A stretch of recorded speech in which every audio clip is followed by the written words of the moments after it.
Working on it. Yeah. Hey, it says we're live. Hey, we're live. We are. Who would have thunk? Who would have thunk? You see our faces instead of just me playing games? It's because Cav's cooler than everybody else. I mean, let's just be real. trying. He's doing So all the work. I am doing a lot of work, but that's okay. I don't mind. Those are not just cows behind him. Those are his cows behind him. Those are my gals behind it, actually. Those are new fun things. I don't think we've had an actual show here. I don't think we've done a show here since I've been here. We did Extra Life here. Yeah, you and Josh did, yeah. Yeah. Yeah. But we did not. We did not do the other thing. Mm-mm. Wait a minute, I heard a beep. Could it be? Nope. Sam! Hi, guys. Can you hear me at all? Yeah, I got you. Loud and clear. We got you. All right. You're 5x9, sir. 5x9. So here's That's the amazing. Here's the interesting and now somewhat complicated thing. Mm-hmm. So we made Twitch affiliate yesterday. Right. And So we lost now- it today. And, well, maybe. So now every time someone launches the stream, they get like a minute of ads. And so like we need to launch the stream and like just BS for a minute and then get into things. We just do Okay. anyway, right? That is pretty close. That just substantiates that people need to be on time, so they only have to watch it one time. Yeah. Now I have not yet set anything for what that's going to be like in terms of how often they show up. I don't know that I even have that much control over it, to be honest with you. Yeah, it is what it is. So, I seem to be lagging on what I'm saying versus what I'm looking at. it's your green screen processing, probably. Oh, I bet you're right. Dadgummit. Trying to be cool. Yeah, I guess so. Let's see. Flying the Millennium Falcon over here. True. It's It is a very cool nice. background. Yeah. It was free on StarWars.com. Is it really? Yeah. I could have been sitting on Exegol. I think the one I have the Sanctum Sanctorum Mhm. from Doctor Strange is my Zoom background. Yeah. Yeah. Most people don't get it. Like, I use it occasionally, Sad. and most people don't get it. They're like, "Oh, that's a cool background. What, is that just a window?" Yep, that's what it is. Yep. Like, it's a circle window. So do I need a new processor is what you're telling me? No, but I am I need interested. a $4,000 3080 or whatever it is. No, but I am interested in your video card. We'll get to that shortly. It's thick. It is very thick. So I feel like we should address a couple of things. One, you're drinking bourbon. Out No, of a don't say glass. that. Come on now. This is live on the No. internet. It's not. It's water. It's It's apple dirty juice. It's tea. I'm just Apple saying water. you're much fancier because I'm drinking Crown out of a can. Ooh. I'm just drinking just- tea, friends. I'm just Are we- drinking tea. Are we selling products now? Because I'm drinking Mountain Dew. Mountain Dew. That's what it's just. I'm drinking flavored Mountain Dew. Yeah, this is ridiculously good. We're not sponsored, nor do we, whatever. It's so Why good. did they And we make kind that of in a endorse can? it. There are so many things that are wrong with that right now. Why are they making it in a can? It's so good when it touches your lips. Frank the Tank. Is that? That is it Crown carbonated? apple. Is No. it carbonated? It's just That's Crown so Washington apple. It's good. It's really good. Oh, I'm sure it's fantastic. It's just the concept of it hurts my head. Nah, That's all. But no, friends, I am not. I am drinking he's water. not actually. Water I'm just giving him Water. just because I can. and a little bit of tea in a short glass. Hang on, I'm doing something real quick. Oh no. Yeah, I know it's bad. Shenanigans are afoot already. Look, he Mini. brought out. He not only is he doing something on one computer, but he brought out a whole separate computer brought to out do a something else. I mean, there's something to that. Well, I'm trying to finish something I meant to do earlier. Plus, this will. Hold on. So I told Harper whenever because she's on the other side of this wall in the Millennium Falcon. I told her that if I kept her up, she would need to tell me tomorrow. But she's been in bed for about 30 minutes and hasn't said not a word. So I'm Nice. like, yes, we might be golden. All So- right. That works. Okay, so What's that? did you hear that? Okay, did you hear that at all? I might have been talking. Okay, I heard it. As long as I hear it, it's okay. One of the things we do this on StreamYard. People who haven't actually joined us, we do this on StreamYard, and Anybody watching right now? and so any Twitch alerts are hard to get, like, it's complicated. So I have Twitch alerting on another computer in an ear so I can hear it. So any donations, things like that happen during the show, Gotcha. I'll hear it. So we are at $12,000 for Extra Life. Nice. That's awesome. Yeah. So, but and so what that was is I was playing some Halo matches a few weeks ago, and I mistakenly committed to donating $1 per point. Mhm, mhm, mhm. And Whoopsie-daisy. a game went really long. Like really long.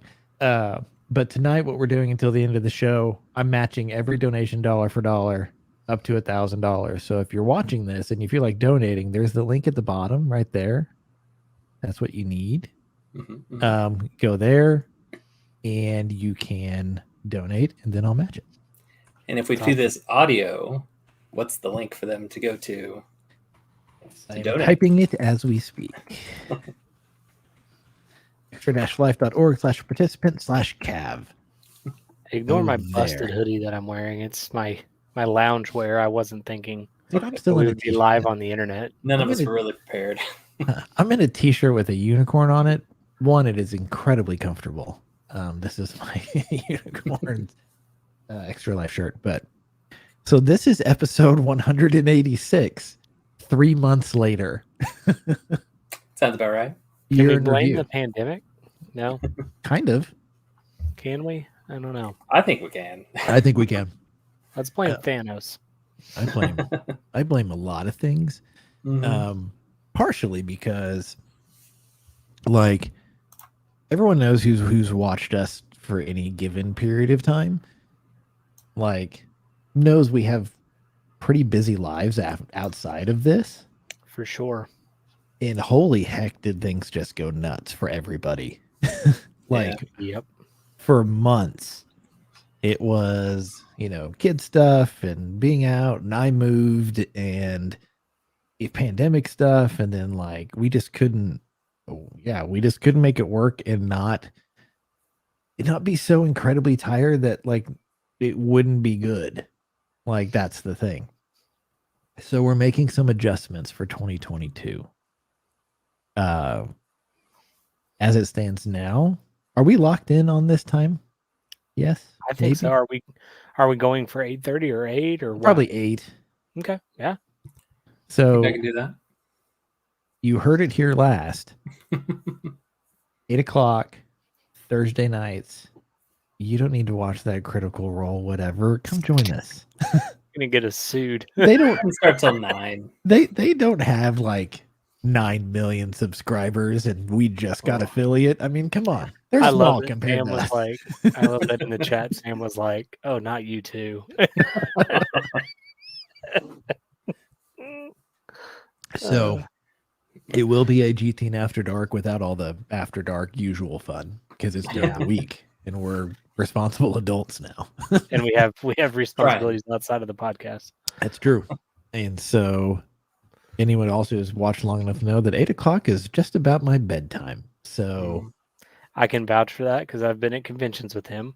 it's true. Well, a convention is not a realistic look.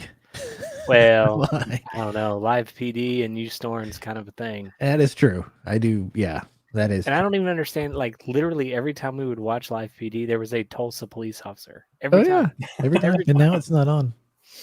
It's too bad. Speaking of me snoring, here's something interesting. Oh no. So, a few weeks ago, like, I got knocked down with an ugly cold, like a few weeks right before Christmas. And I was just like, man, like, I haven't been sick in 2 years. Right. And so, out of precaution for everybody who was going to be around, I COVID tested multiple times. It's not a pleasant experience. One nostril or two? Both. Oh, shame.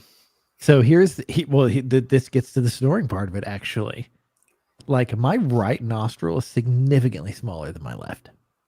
And until you get a Q-tip touching the bottom of your brain, it's hard to realize. Now I realize that like I may have something wrong up here other than the crookedness that already exists for my nose. And so it's like, do I go get that looked at? I don't know. Like, Don't. I've heard horror stories about how bad that hurts. I know. But I'm also like, but I do snore. And so Yeah. I don't know. It's all good. Yeah. So Yeah, I have heard of people that do both nostrils or have had that done. When we had it in August, it was one nostril. That was it, and it was the smallest Q-tip ever. I think it tickled my medulla oblongata, but it was all right. I mean, but then I watched my grandfather get one, both nostrils, and it was a huge Q-tip. Yeah, it's awful. I have a thing about being tested like that because one time I had the flu and they tested me and then they came back in and said they used the wrong swab. Oh. They had actually stuck a strep test up my nose and then they had to flu test me. And in case you're wondering, the strep test is much larger than the flu test. Oh God. Yeah. But by the way, your nose doesn't have strep. Good to hear. I mean, it was a blessing and a curse if you think about it. Yeah, that's crazy. So yeah, it's good to see everybody. It is nice to be back. We figured we'd do a fun little like year in review because there's been a lot of things that have kind of like happened in terms of just cool stuff that's come out. You know, pandemic aside, you know, we were kind of listing off all the things for 2021 and it's widely agreed that not a lot of people saw Eternals, nor did you miss that much. We can't spoil Spider-Man other than it made a bajillion Spider-Bucks. Because people are still going in obscene numbers to see Spider-Man. Yep. It is, in my opinion, in just my opinion, top 3 Marvel movie of all time. Ooh. Like, probably behind Iron Man 1, just because it's Iron Man 1. But, like, it's up there. It's really up there. Like, it's really good. What else? Hawkeye. Surprisingly, I say surprisingly good, like I thought it was going to be bad, which I didn't. But I was more invested in it than I anticipated being. For sure. That was really fun. It's totally worth it. Funny part is about Hawkeye is like I watched the last episode. I don't know, Sunday or whatever, whenever it was, Thursday maybe. I don't know. I watched it. And Harper was with me on the couch and she just kind of looked up and started watching it. Like she had been doing something else and got hooked to it. And then she goes, "Wait, that was it?" And I go, "No, that was the last episode. Do you want to watch the rest?" She goes, "Yeah." And so we've slowly been getting to it, but it was good. Probably one of my, we'll just start with Hawkeye because it's Hawkeye. And well, I'm sure we'll talk more about this when Hannah returns. I'm sorry, Yelena making macaroni and cheese and sitting at the table. maybe one of like my favorite scenes of 2021 in general. Amazing. Yeah. Well, and I like how they explained why she was there. Yeah. Like she wasn't just there. You know what I mean? And then you start realizing kind of what Hannah had said, like, I don't know, several episodes back, that there were a couple of shows. Yeah. That we were supposed to get Black Widow before a certain thing in Winter Soldier, and then you see that unfold in Hawkeye, and it's like, oh my gosh. It's like cool. Somebody said that Florence Pugh, the actress for Yelena, also required that when she's putting that sriracha stuff in it, that's real hot sauce. It's not a fake prop. But you see this, like, I'm not sure that opening Hawkeye with a musical number was the best idea. I will say that. That's the joke we always make. Yeah, it's the musical episode. Ironically, yeah, it's like, oh, I didn't see that musical number coming. Yeah, And like to me, I'm just like, oh man, like I just can't handle that. And then here we are. And then ending it with the musical number. that was Yes. hysterical. We were watching that, and Harper was just like, "What is this?" And I said, "It's Hawkeye. I don't know. Just watch it. It's weird. It's fun. Just watch it." Apparently they had other plans they couldn't put together, but they had shot that entire musical number for the first episode in its entirety, then cut it down. So they Which had is it all. amazing, by the way. Yeah, it's like, but I mean, come on. Like that was a bold move, Cotton. Like it really was. But you also like it, but it was also a great way to really introduce Hawkeye's hearing or lack thereof, because he could just, he just turns it off. And so that's something that is well known in the comics and things like that, which they haven't really played so much in the MCU. Like that's an immediate, both like humorous, but also very informational way to address that with him. So yeah, no, I thought it was really good. Like I watched it in 2 sittings, like 1, 2, 3, and 4, maybe 3 sittings, 1, 2, 3, and then 4 and 5 in the last episode, something, or however many episodes, something like that. But it was really good. Like I'm very curious if they're going to do anything next. Surely they will. Surely you'll get. I mean, surely you'll get another series. Maybe Jeremy Renner's not in it as much. Maybe it's more of a. I don't either. Who needs him? You've got her and the dog. Lucky the pizza dog. Like I love it. So I mean, that's really what we need, is more of the Yelena and Kate sitting at the table, just talking and eating macaroni and cheese, with or without sriracha. I want that. Like I want that buddy cop movie in a bad way. I know, like right? I really do.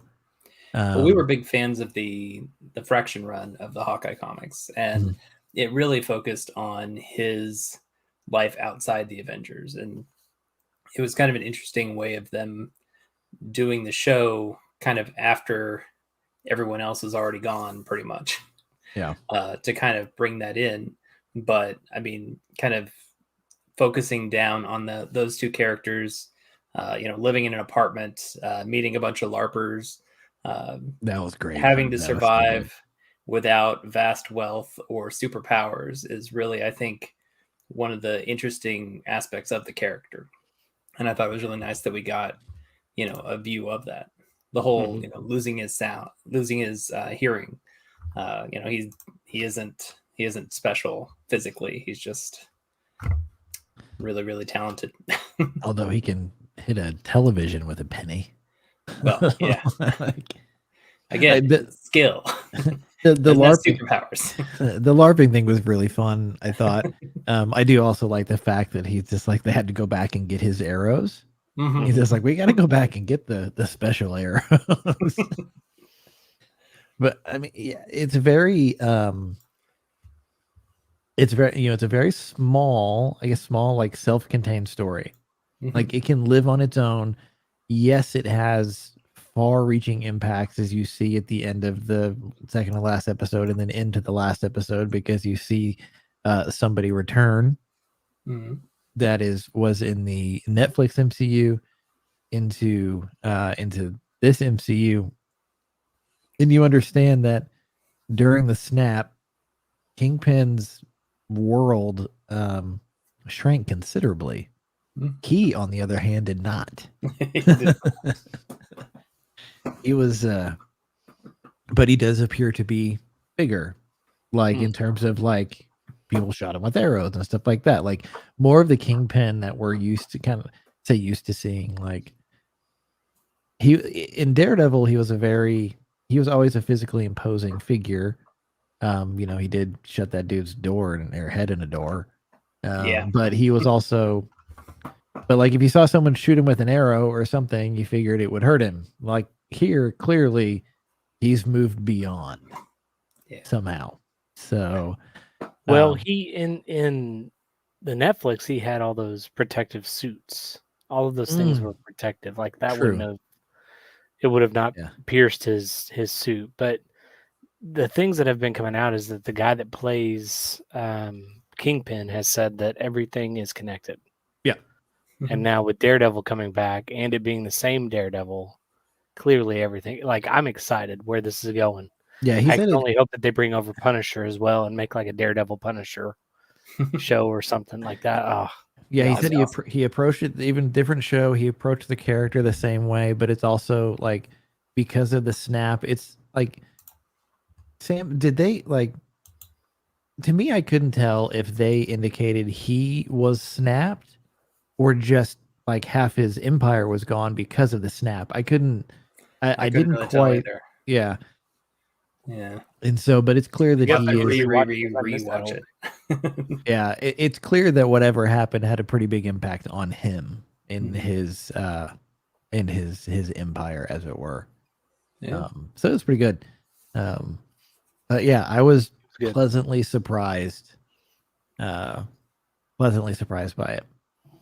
So I mean, I don't know why I am at this point. I like everything that Marvel puts out TV wise has been pretty stellar. I mean, just look at Loki. Loki was, a masterpiece of television.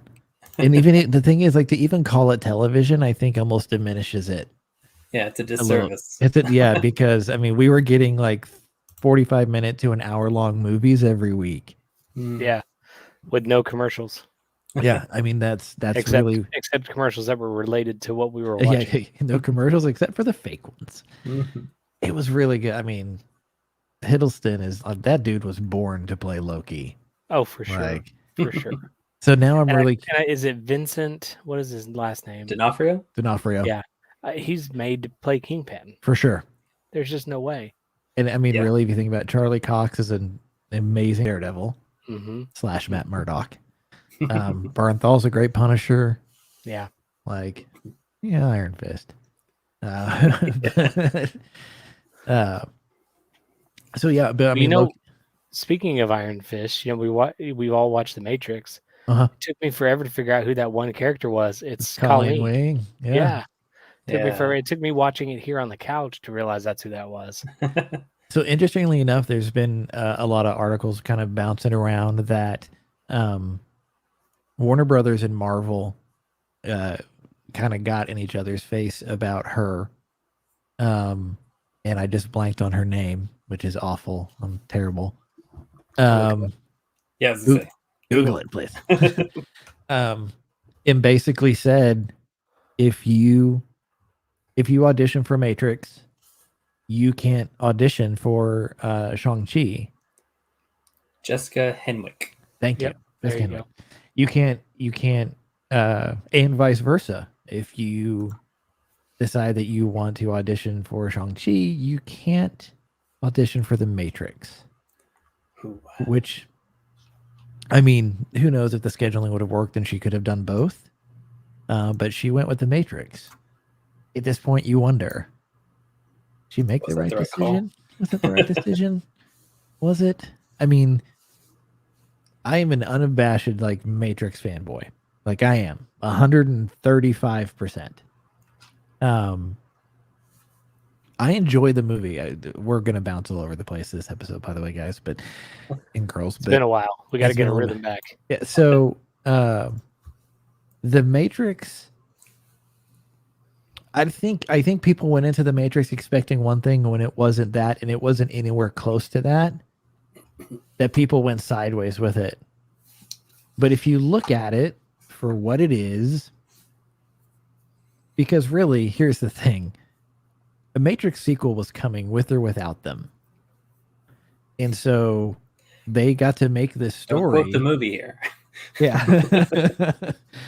That was hilarious. They make this story, which is almost like, which is this amazing, like, I mean, it's almost like Inception in that you're like right there, like inside of it. And like what's happening in the Matrix in general, that the Matrix exists and things like that kind of stuff is almost secondary to that. It's almost secondary to, the story of, the fact is, they decided to control people by using the very thing that was controlling them, using the Matrix, but making it a video game. I mean, how on the nose can you possibly be?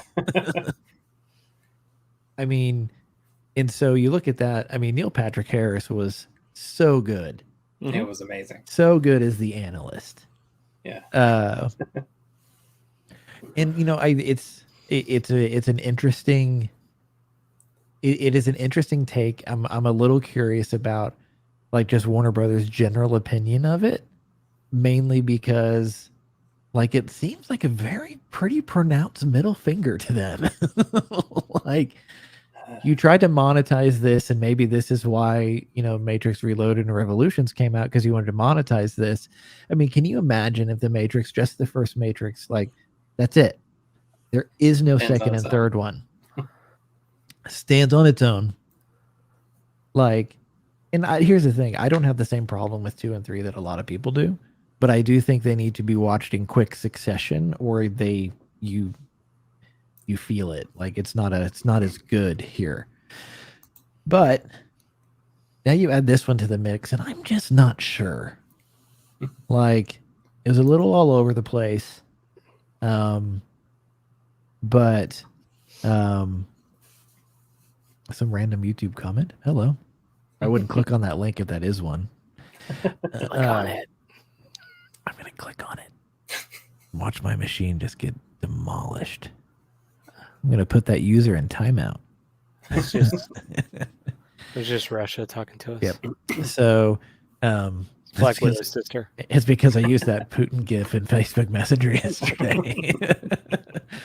But I mean, it's an interesting watch. I suggest people watch it and just make their own opinion. I wouldn't.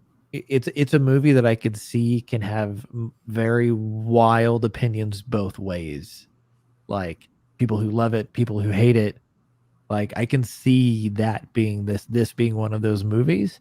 So I suggest staying away from spoilers, staying away from reviews. Don't worry about box office numbers. Just go with an open mind and see what you think. I wonder if this is another. Oh, sorry. Go ahead. No, go ahead. I wonder if this is another one that is being impacted by the simultaneous release on HBO. Because I know some people that were kind of on the fence, and they said, "Well, I mean, I'm not real sure I want to go, so watch it at home." Yeah, I think you're probably right with that, because I even thought about watching it before we went, but not because I was hesitant, because I still wanted to go see it with everyone, and I wanted to see it because I don't even know that I ever saw a Matrix movie in a theater. Oh, like when the original came out, I don't think I was. Maybe I saw the original. I don't know. It got re-released like 14 times. I know, because I went every time. I think I saw the follow-ups, but not the original, maybe. But either way, I think it's going to be one of those ones where I have to kind of sit on it for a while and watch it a few more times to kind of get my head wrapped around it, because essentially what they did is they brought the Matrix up to current day lingo and speed, which is brilliant. But then at the same rate, it also kind of bites its thumb at the past. Yeah. I don't know. It's just very interesting, because like it was like I was telling you guys when a week or so ago, when I was watching The Matrix and all 3 of them over and over again to try to like get every single detail, because I knew it was somehow going to factor in. And then it like clicked that they're the hackers, and then the agents are the security, and it was just like, why am I today old that just figured this out? I've seen it 100 times. So it's just, I think that's where it's going to be with the Matrix. I think the only issue that the new movie really runs into is I think they were trying to do a little too much fan service at times, and that took away from where it could have gone. You know what I mean? But I think it was good. I enjoyed it. I don't have a negative thing to say about it, other than I just think, not that fan service is a bad thing, but it was a lot of the movie, and I think that kind of hindered some of the storytelling, maybe. I will say probably the worst post-credit scene I've ever seen.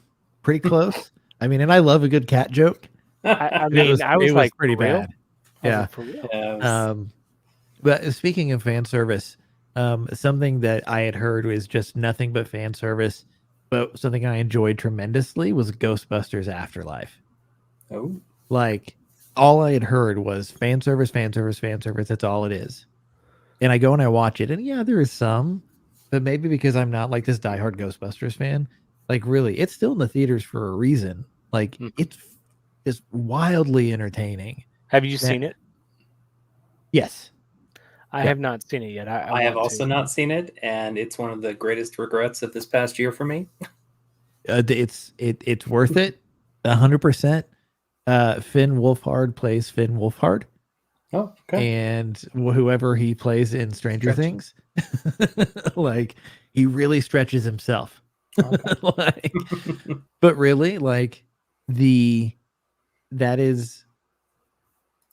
is somebody in that movie that I will just say that absolutely steals every scene that person is in, and it's not Paul Rudd. Ooh. And so, like, Is it The Rock? It's The Rock. It's The Rock and Jason Statham. Little did you know, Ghostbusters is now also in the Fast and Furious universe. You do see Vin Diesel jump a car over a Stay Puft Marshmallow Man. Does he say "I am Groot" as he's doing it? As he does it, because Ghostbusters is also part of the Marvel universe, As we all know.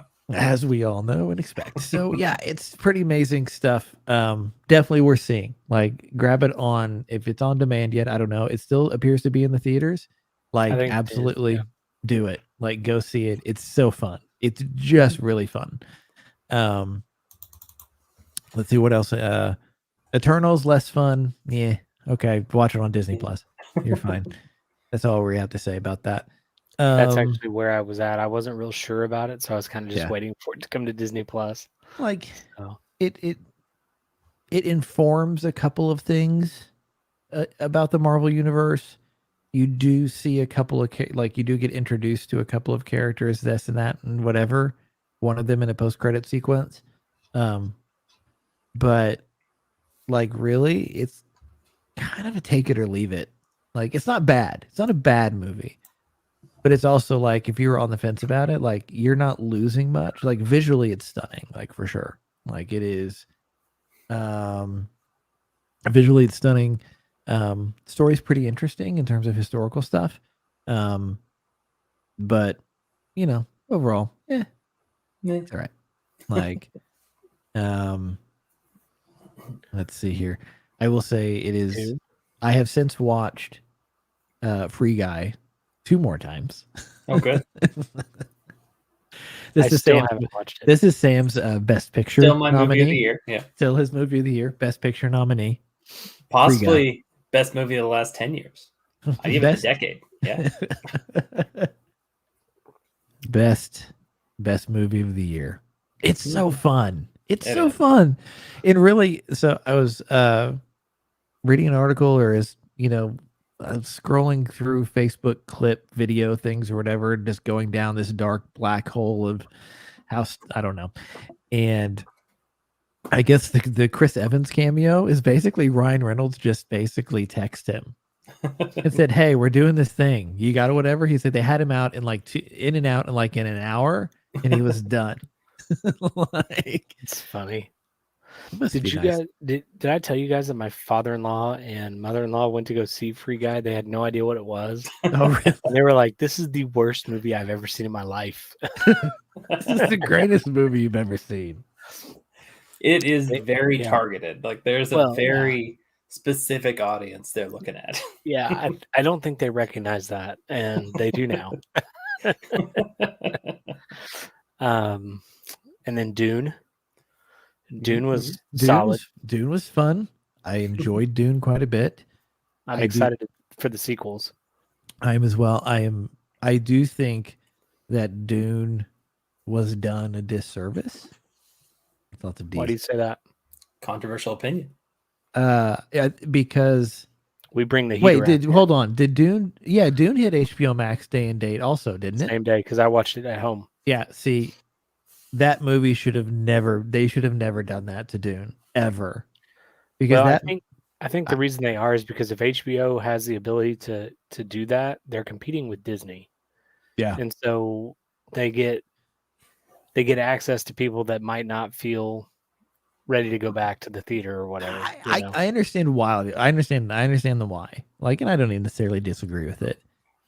But that movie visually was an experience we haven't had in a long time. I'm gonna go like maybe not since.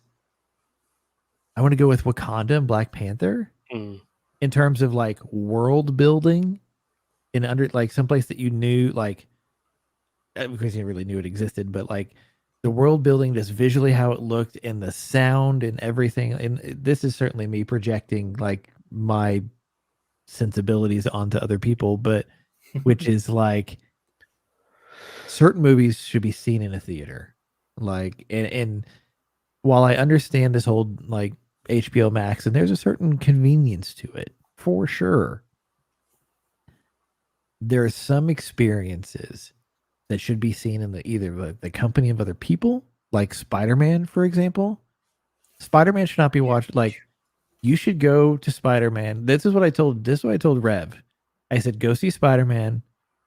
Go see it by yourself, so you don't have to worry about anybody else around you. You can just focus on what it is, right? And just enjoy. Like, Spider-Man was the first time since, Captain America got Thor's hammer that a theater has verbally and vocally reacted to things, like in real, like people like yelling and clapping and all of these things. I would argue Free Guy getting the Captain America shield. You have, but yes, yeah, I see what you're saying. Yeah. Like it's been like that. I was talking to my mom about it actually, about Spider-Man, because she asked what movies were out. Josh, we're just talking. I spoke his name and he showed up. Okay, Beetlejuice. Like, Dude, I didn't finish the third one. Don't say Candyman. And so you look at like, and she's like, one, I wonder too, like if people were just ready to get back to the, like to go back to the movies to see a movie. And like you said before, Matrix wasn't enough to tip him over the edge, but Spider-Man is enough. I went to see a 12:30 showing of The Kingsman today. Like, and that movie theater was half full. 12:30 on a Thursday. Like, for a movie that I saw like 2 trailers for. Like, there is a certain amount of hope that comes with. We're back, everybody. Sam, I'm gonna need that background for the next screen, please. There's a certain amount of that comes with Spider-Man, but I still think there are certain things that should be experienced in a theater with people, with your friends. I mean, half the fun of going to the movies as we went to the movies together is because it was all of us together. Yeah. Like having 10 people like that go, to the movies together just to experience it. It's like it adds something to it. And my concern is if HBO and Disney keep doing this day and date stuff or whatever, like we're gonna lose that, because we're gonna lose theaters physically. Mm-hmm. Like there will be theaters that will not survive. In new theaters might be like 8 or 10 screens or something like that. They're not going to be big. They're not going to be a grandiose thing. And there's just a certain, I don't know, there's a certain romance to go into a theater, man. Like I like it. I agree. And I think by for sheer Josh's response happenstance, to romance. HBO. Waiting for Josh's response to romance. Is that what I think by sheer happenstance, Disney and HBO timed their releases of their digital streaming correctly. You know what I mean? Like, just there was a pandemic that happened shortly after Disney Plus, and then during HBO. We'll explain. So it, I don't know. It was just very interesting. And so I think the pandemic has kind of fueled a lot of that. And I think as people start feeling more comfortable, I mean, don't get me wrong, the convenience of going, oh, it's Wednesday, it's 9 a.m. I can watch this because I'm on my day off and it just came out today. Like, there is absolutely that there. But I agree with you. I think if something doesn't change with viewership, theaters are not going to make it. I mean, even the Regal has kind of gone downhill a little bit since everything's kind of happened, one way or the other. And so, But I don't know. I don't think Disney is doing it as much as they were, there for a No, bit. they're Yeah, all not. the big stuff was, but I think when they did it, it was because they knew people weren't going anywhere because everything was shut down. And exactly. since Yeah. then, they've stopped the same day releases. And I wonder if HBO, I mean, I know you said that is a value add for their service, but I wonder if, HBO's been around for a long time. I doubt that they're actually so close to bankruptcy that this is the only thing keeping them afloat. I Now, wonder how much of a hit these big franchises are taking, for them to try and get, one or two more subscribers over Disney. And you hope that I know. Sorry, somebody texted me and I have to. What's funny is somebody texted me an audio question, so I have to deal with them and do this and do this and do this. So this is the traditional Gather the Nerds drinking game where every time we trick Cav into saying the word hope, you take a drink. You take a drink. doesn't matter what you're drinking, just do it. That's true. Yeah, I agree. Like they have to do HBO and things like that. They have to do something, but Rock. You are part of the problem. Shameful. So Church and Shanna are out this evening. We tried to convince them to FaceTime in so we could order their food at dinner. They've been strangely silent ever since. So if we knew where kind of our Christmas episode, we needed him for the Habit of Unreason. That's true. The Habit of Unreason. That's right. Yeah. It's traditional now, title. Speaking of, so HBO, obviously HBO and the Batman, are not hitting day and date. So, but what they are doing is they are shrinking the time between the two. Traditionally, it's at least 60 days. They are now, I think Batman is 44 or 45 days from theatrical release to HBO Max release. That's reasonable. And see, I think that's where they're going to start driving people back to the theaters because those big box office numbers really do drive what they do to produce movies. Yeah, and the thing is, like, I don't know or understand how to correlate viewership on HBO Max with a box office. Like, how do you correlate the two? Like, I can't imagine there's a dollar for dollar comparison. Yeah, I mean, Netflix, makes 6 bajillion spider bucks a year, and as such has to make a bunch of original content. Otherwise, they've got to spend this money they're making, and like they're doing some, like Red Notice, which was really fun. It was really fun. And then you've got but HBO Max is not a Netflix numbers. It can't be. Not when they're giving away HBO Max for free with any AT&T cell phone plan. Because it's all one giant corporate whatever, right? But you look at what they're doing, and I understand the model. Monthly recurring revenue is what every company in the world, no matter who they are, they want monthly recurring revenue. Whether you are a landlord that owns, 500 apartment buildings or whatever, you want that monthly recurring revenue. For whatever reason, entertainment companies, they didn't take Netflix seriously enough, fast enough, and now they're trying to get there. And now, they've got this original content, and I wouldn't call like Dune or anything like that like necessarily original content for HBO Max. There are shows that are just on HBO Max, like Flight Attendant, a few other things. Sopranos, Peacemaker, the series for Peacemaker is coming to HBO Max, and His Dark Materials, I think. Yeah, they've got quite a few of their own items, and they've always done that. And so now, then Amazon's competing. They've got like Wheel of Time, which, by the way, I'm going to put that on the recommended list. Wheel of Time is really good. Can't imagine why you like that one. Which part? Or Wheel of Time? Wheel of Time. Oh, well, it's good. Yeah, About time. it's about well, It's your Ah. thing. it is very much my thing. It is. I never read the books, but it's a really interesting story. 8 episodes. Really enjoyed the first season. It's an Amazon. So it's really cool just because it's a lot of. I mean, really, just honestly, just a bunch of badass women wizards. Like, Awesome. so, and there's good ones and there's bad ones, and like Gasp. Jirok says, I tried the first episode of Wheel of Time. Does it get better? It does. Hey, There's that's the there's a same lot issue to I that had with world. Game of Thrones right there. Have Yeah. hope. That's what he's saying. It only works if I say it that you have to drink. Sam's gonna do it anyway. Yeah, I had the same issue with Game of Thrones. The first 2 episodes, it's like, guys, Yeah. I can't get into this. This is in there's stuff in this show that has nothing to do with what the story is.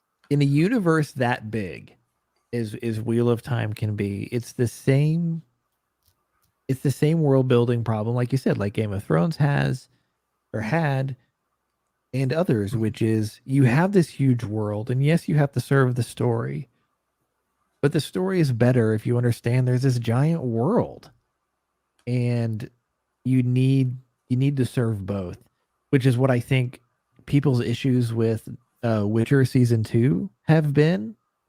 Witcher season 2 is very different than Witcher season 1. Now, I love Witcher season 1. Like I think I watched through it like 7 times. Witcher season 2 is very different.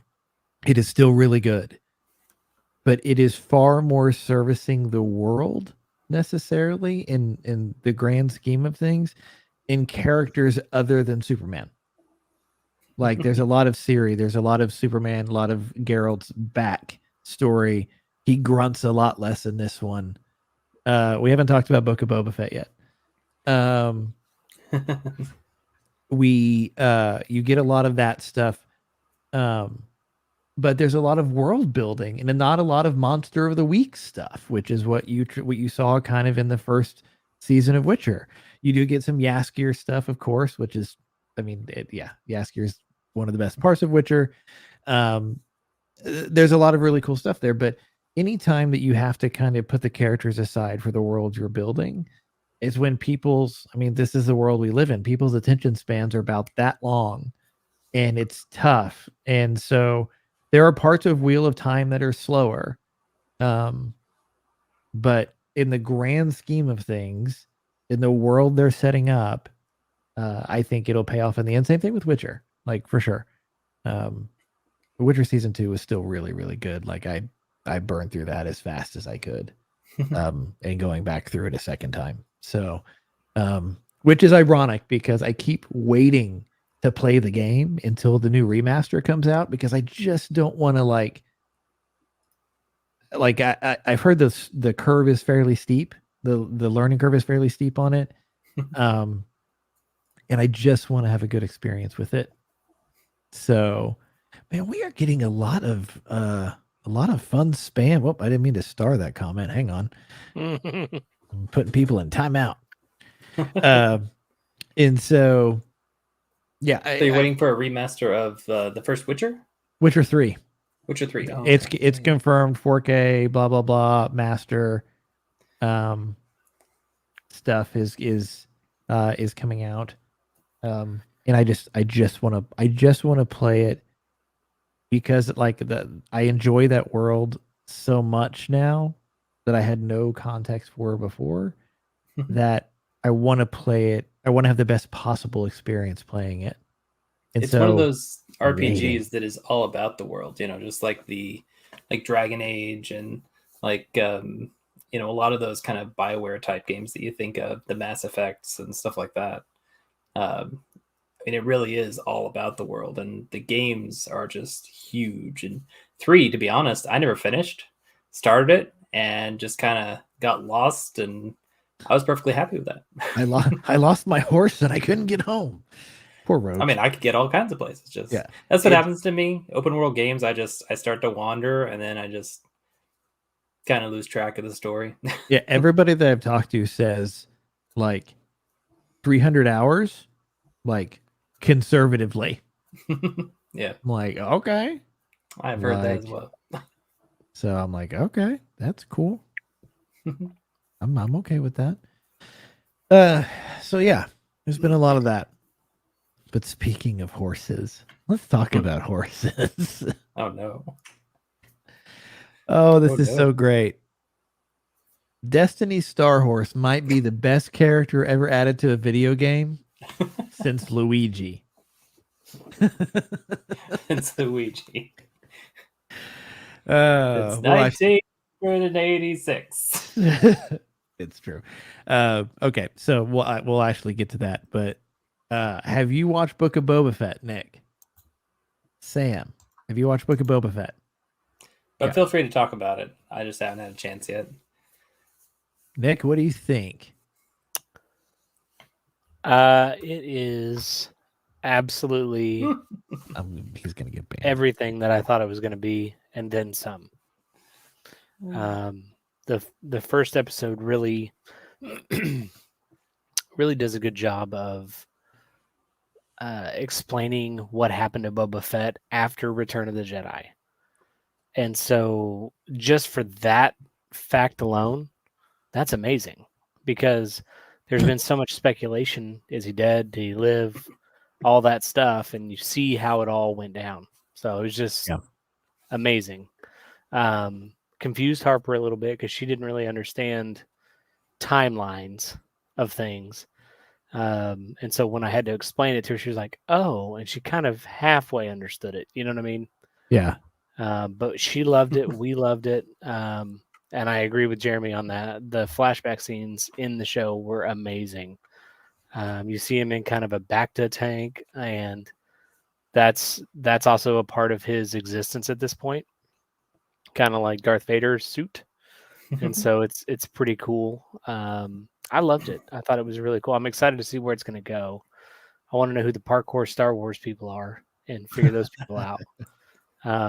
But I loved it. I thought it was worth it. I can't wait for the next episode.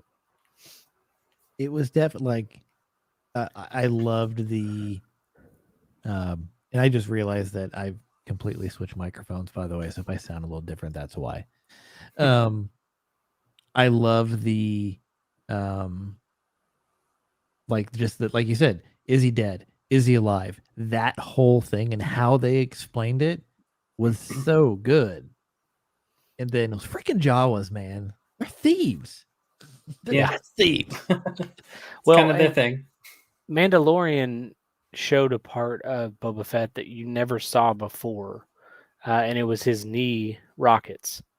So, like in the last episode of Mandalorian, when they're trying to get Grogu off of the mountain, he bends his knee and it shoots rockets out at the stormtroopers. So I watched Behind the Helmet, which is like a 30-minute Boba Fett thing. And it's just all about how the character evolved and what they were really originally going to do with that character. He wasn't going to be a character. He was going to be like an elite trooper, and there were going to be several of them. Well, then they didn't have the money for several of them.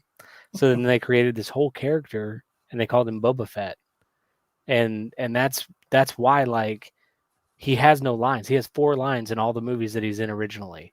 And so because of that, they have all of this room that they can tell all these stories about him. It's amazing.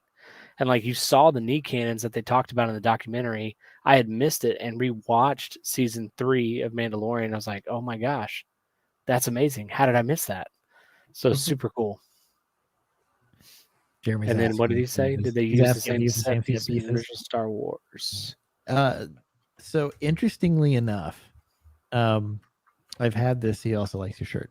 I had this conversation. I had this conversation with a client that does a lot of production work, like video production, and he kind of went in depth on what they use, like in the behind. I assume in the Mandalorian, the behind the scenes, they show the big LED screen and all the stuff that they use. Like he went further into technical detail on it, and how like that is absolutely like the future. Forget about green screens. Like they're going to project it on an LED wall that looks so real you can't tell the difference. Mm-hmm. And so I imagine they probably took original images from Star Wars, stuff from those set pieces, cleaned them up digitally, and threw them up there. And everyone's just acting in front of the world's largest LED TV. Yeah, I think you're probably right on that one. And Joni actually, because she's such a casual fan, and by casual I mean not a fan at all, of Star Wars, we went to Batu at Disney World and spent the entire day there. Like we didn't see any of the other park. We walked through one section and got there, and then we walked into like Toy Story and back. Like we didn't go anywhere but Star Wars. We spent the entire day there. And she thought it was at the same, like it was the same place. But I told her, I was like, no, it's 2 different planets.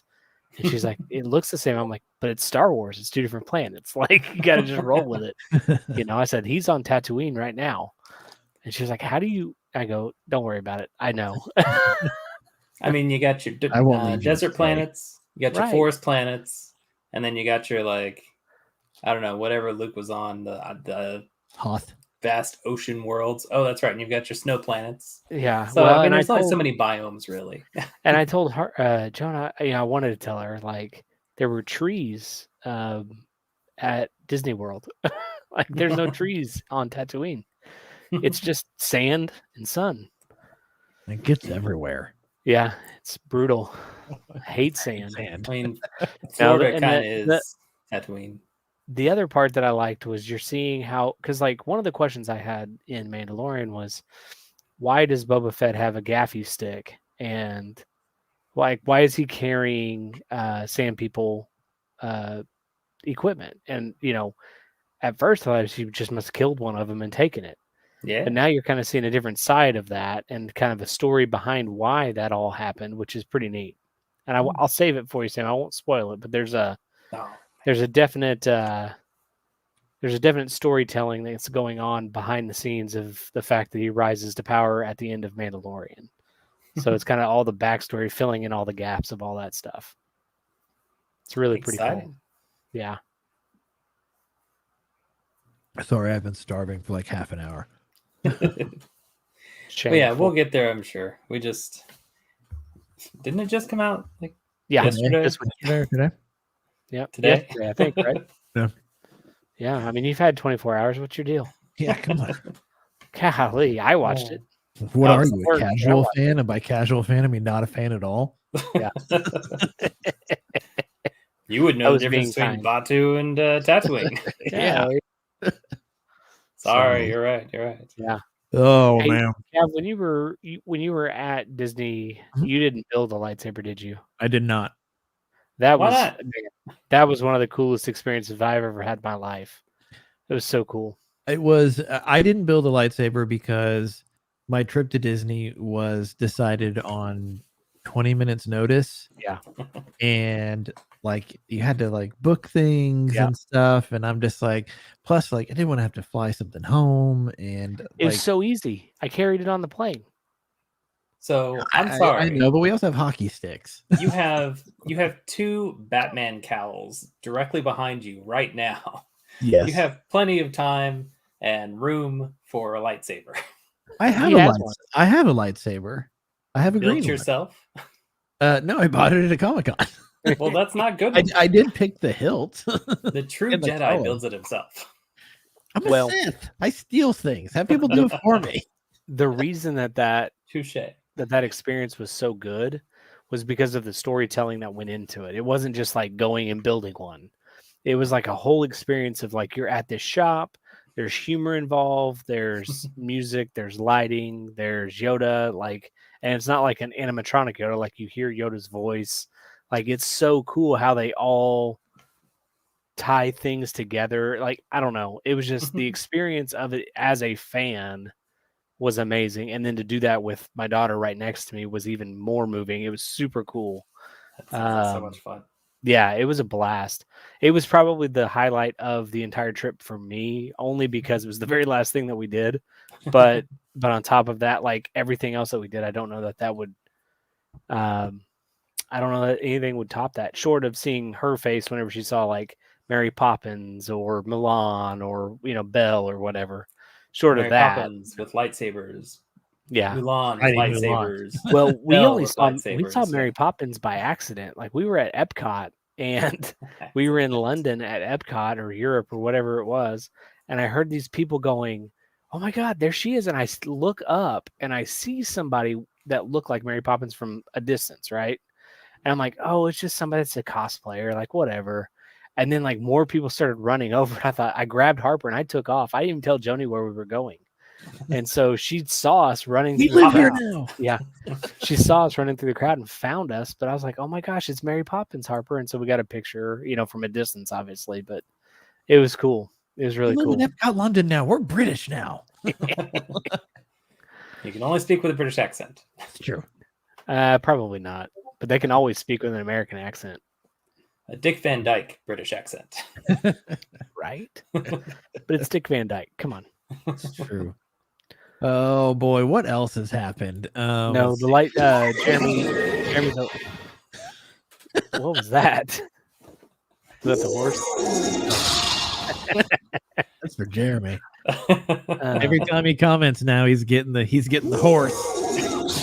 Funny. Well, Jeremy, you need to time it and pull up his post so we can, or his He does ask. He does ask this question.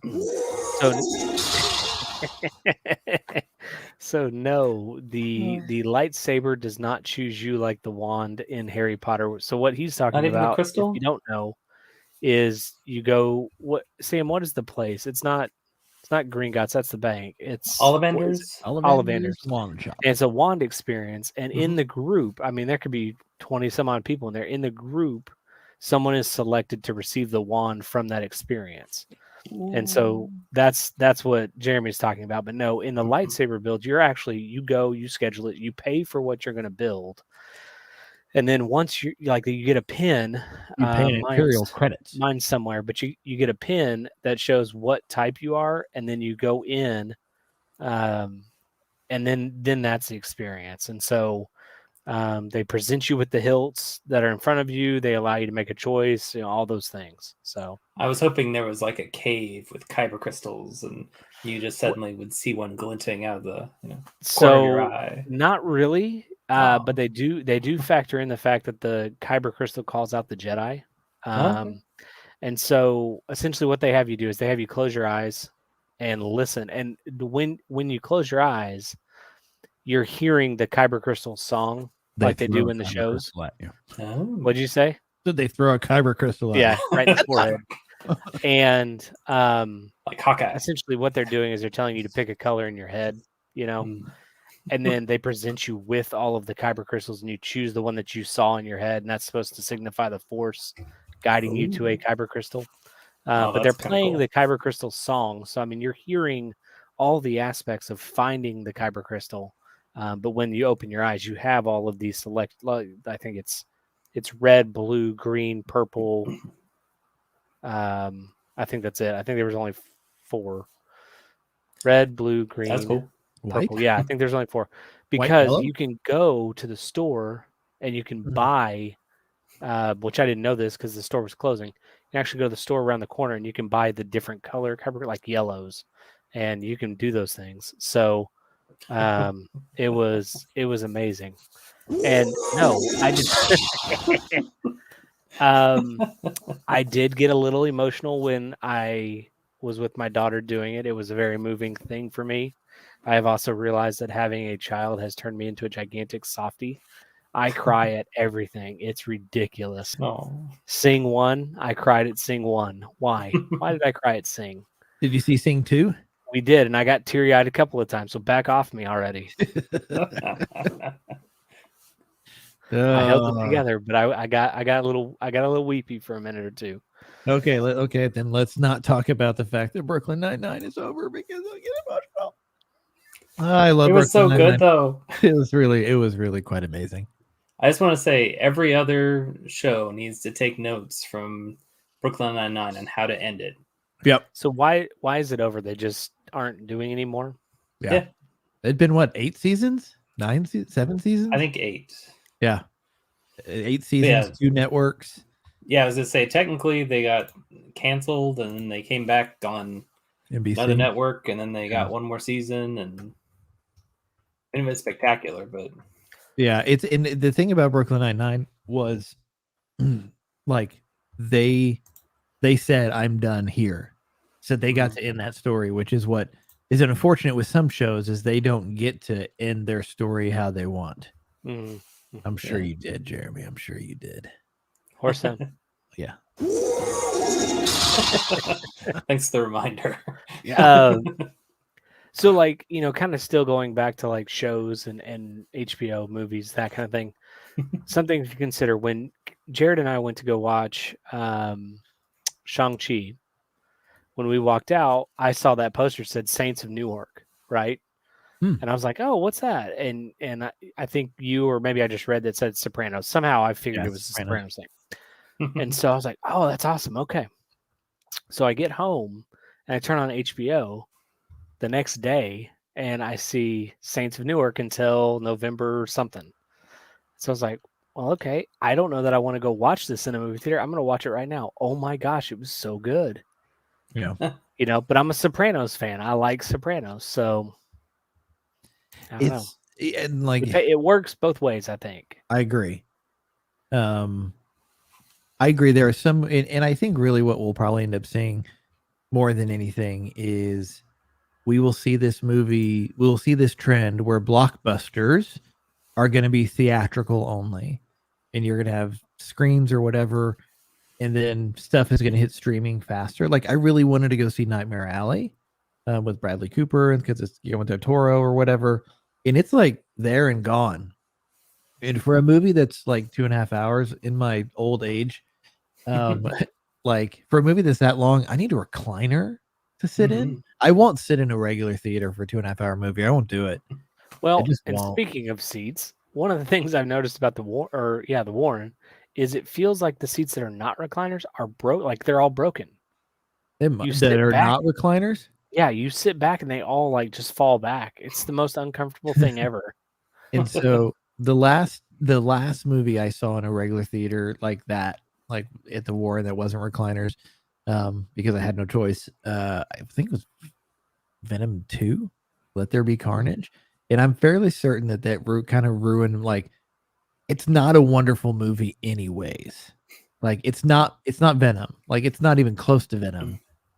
And then I'm just like, I'm just in this like thing in this chair. And maybe, what I found is like there are so many external factors for me that really have an impact on like my movie going experience. Like if I'm tired, I know better than to go see a movie. Like if I'm tired enough, I won't like a Batman movie. And what does that tell you? Like no. So like I can't. But so I think what we're going to see with theaters, you're going to see blockbusters like Batman, like Marvel movies, things like that. They're going to be in theaters, and they're going to be there for 30, 45 days or whatever.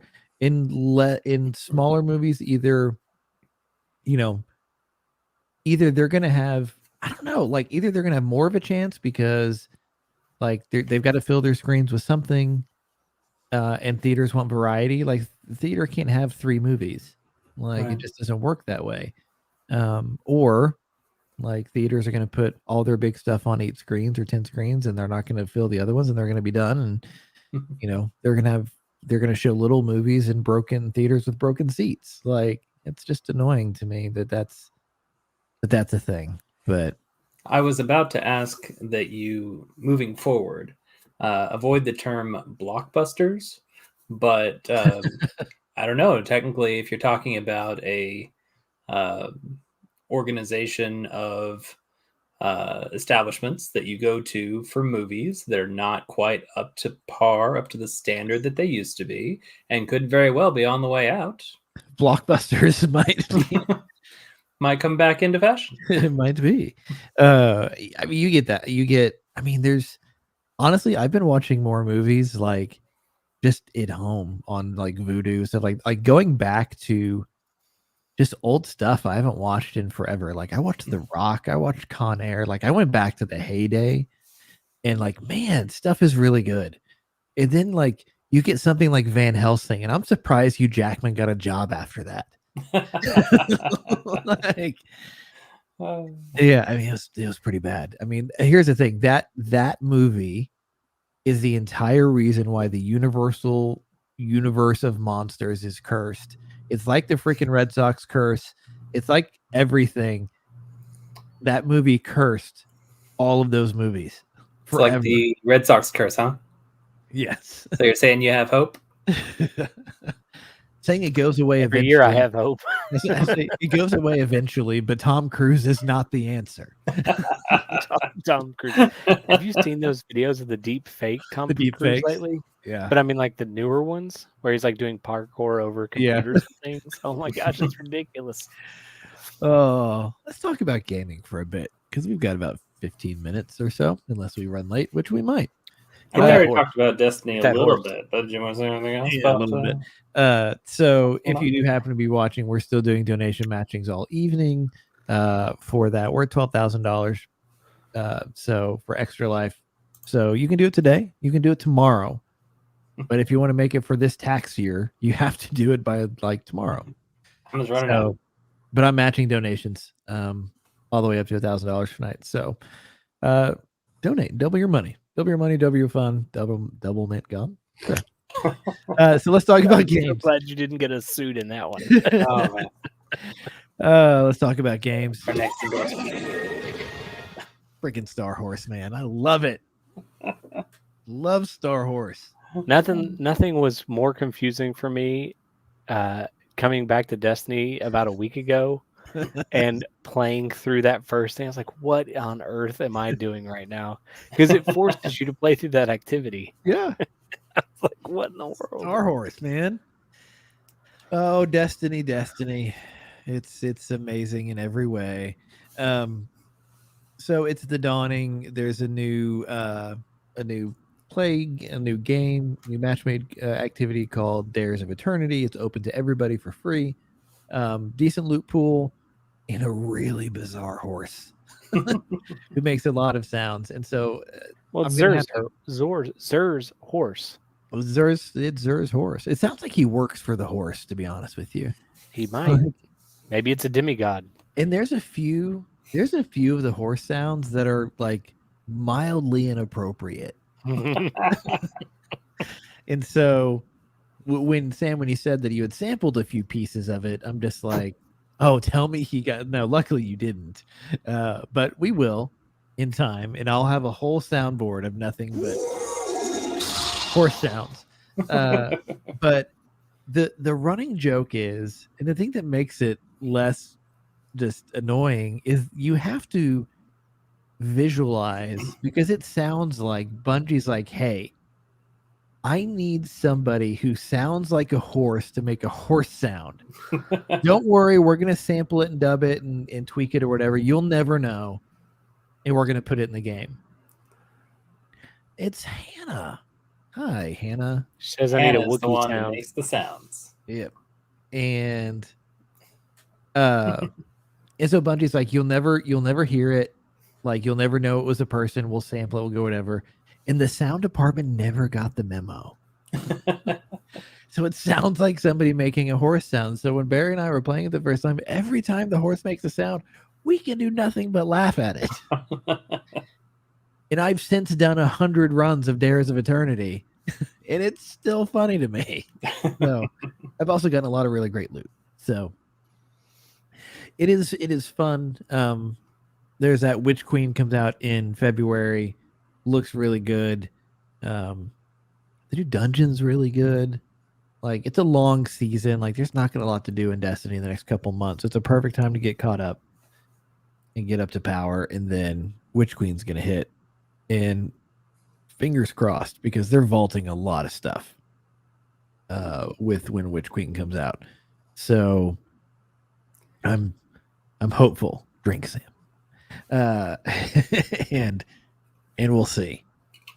Halo Infinite, also fun, but just the draw for me just is not.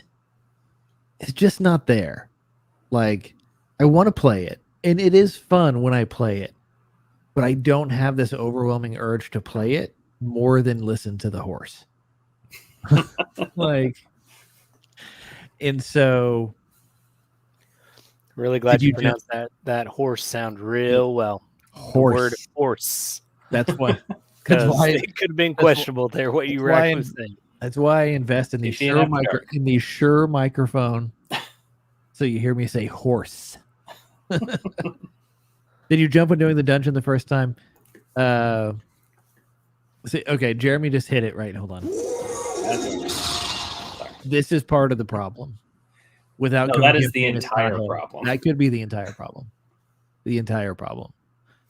And maybe why I'm really not playing it because I want it. I Halo is best played with friends. It is. Like that could be part of it. He asked if I jumped in playing the dungeon the first time. I died so many times. Doodles was responsible for my murder at least on 7 occasions. And so but it's a fun dungeon. I liked it. But yeah, Jeremy I think hit it there, which is like especially Halo 3. Like my best memories of Halo from Halo 3 forward are playing with friends. Like I posted in the Facebook chat, like stuff that you built, and also Forge is missing. Forge not being there is a problem. True. Some stuff that you and Church built in Forge like 10 years ago, like Topper Those were Tower. such good times. And so it was great because Topper we would just get in Forge and we would just mess around and build stuff and blow stuff up and whatever. You'd go through the campaign. Like that's our first time I think I ever beat a game on the hardest difficulty, was playing co-op campaign on Legendary with friends. And it's just not Halo without it. I would agree with that. But I think also, I feel like some of the story that we're missing was in the Halo Wars games. Either of you go through those? Half of the first one. I played the requisite Halo games that I had to play before I could buy an Xbox One per Cav. There were requirements. Cav? Yeah. Good call on that. I believe you were on the party chat when I was doing that, Sam, because every so often I'd push the chair away from the screen because I was sitting in this chair and I'd hit like the wall and you go, "You all right over there?" Like, yep, sorry, just an idiot. Yeah. Yeah, I feel like the story has kind of gotten a little bit lost in the last couple of installments, and now we've got the Banished, who I'm pretty sure was introduced in Halo Wars 2, which I started, I didn't stick with. Yeah. I keep telling myself, oh, since there's no co-op in Infinite, I'll just go through Halo Wars 2. But my progress has been very slow. Yeah.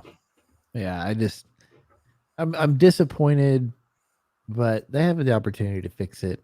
I mean, if they give us co-op, if they can actually give us co-op, I think it's, at least at that point, I think a lot of the misgivings can be, because the gameplay for me is pretty decent. Yeah. Like, I love the grapple hook and stuff like that. Like that's we fun. needed a grapple hook. We always need a grapple hook. Yes. That's what Batman's been telling us since 1989, and actually technically 1966. Why didn't we listen? You always Where need a did you grapple get hook. those wonderful toys? That's right. So yeah, you've got Destiny's Horse, you've got Halo Subpar, Sam, Psychonauts 2, Everything You Hope For and More. And more. It's my free guy of video games. It is the game of the decade. Nice. Wow, the decade. It's fantastic. Oof. You have to understand, like that is high praise, really, for somebody who's more well versed in games than anybody else that I probably know. Oh, for sure. Well, I For sure. appreciate I appreciate that. But no, it's just, I loved the first one. It was one of those games that really, not only did it tell a good story, but it made you think about the world and the people around you more. And I think that's something that they only expanded on in 2. The first level is downright painful. It's the dentist level where you're going into the mind of this evil dentist, and so there's Okay, like I'm out. teeth and stuff. And like they give you a warning at the beginning. There are certain things that might trigger you if you have You lost problems me at dentist. with, yeah. But beyond that, it was fantastic. It was Beyond the drill sound that everybody hates more than anything. actually, I don't think there was a drill sound. That's a real missed opportunity, to be honest.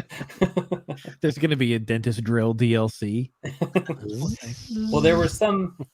I mean, really, it's a very self-contained game. Like there's not multiplayer, there's not any of the additional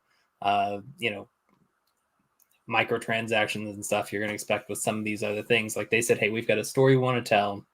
We want to give you crazy awesome psychic powers, and we want you to find out about this world and these people. And it was really well done, but there were some of the collectibles, because it's a lot of collecting, that were really tough to find. And so they came out with a patch that actually gives you the opportunity to kind of better see things that you missed the first time through. So they really are doing a good job of addressing some of those concerns that typically, because a lot of people that aren't obsessed as I am aren't going to spend the time, and they don't care. Yeah. But if you give them a simple tool to say, hey, that thing is over there, they're more likely to make the run. And so, yeah. But the worlds are amazing. The music's amazing. I could go on all day about Jack Black being a fantastic character. But yeah, and it's a fantastic story. So cannot recommend it enough. Have you seen that video? Sorry, changing topics slightly. Have you seen that video of Jack Black in traffic? So he's driving and he rolls his window down and he's looking out at this car and he's going, man, that's a sweet ride, man. It's hilarious. And he's saying, he's like, got a 67 Charger at my house. It's like, and he's just being so obscure. It's totally Jack Black. He's just he's a great character himself, and he's a fantastic voice, and just Cav setting the mood over there. Setting the mood. Yeah. Again, are those just Hue light bulbs? Is that all those are? They're not Hues, actually. They are Philips, but they're not Hues. They're a lot cheaper. I asked him about that on a previous stream. Yeah, they're Whiz, right? The Whiz. They're Philip Whiz can lights. So, so did you wire the can lights, or were the can lights already there and you just changed the bulb? Most can lights are modular in that you can take out a can light and it's one plug and replace it with another can light. And so that's what that was. I just took out the old ones, put in new ones. Like it's one plug. Like that's it. It's nothing. So you got the Calvin of the Calvin and Hobbes lights. Gotcha. You got the Whiz light. The Whiz. Yeah, it's no, they're fun. I have them here and I have them downstairs. I understood that reference. Whiz on Hue. And they're pretty nice actually. Let's see. You guys are both taking this GTN After Dark thing just a little bit too far. Let's see. All right, we've got a few minutes, so let's talk, because we were talking about this before, whether we're going to get into this or not. Let's talk about metaverse for a minute. Oh, okay.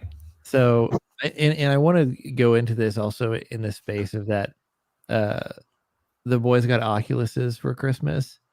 Right. And like walking around in a VR world and stuff like that. Like the metaverse to me is, I mean, there's going to come a time, if we are still doing this and not 70 years old, where literally like we could have goggles on or whatever in our avatars and we would be in a place, in a room with people in their avatars. And that's how we would do this.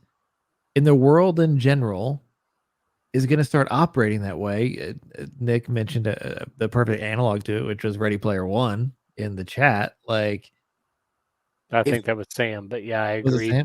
It was. I think it was Sam. Like, that's okay. You're at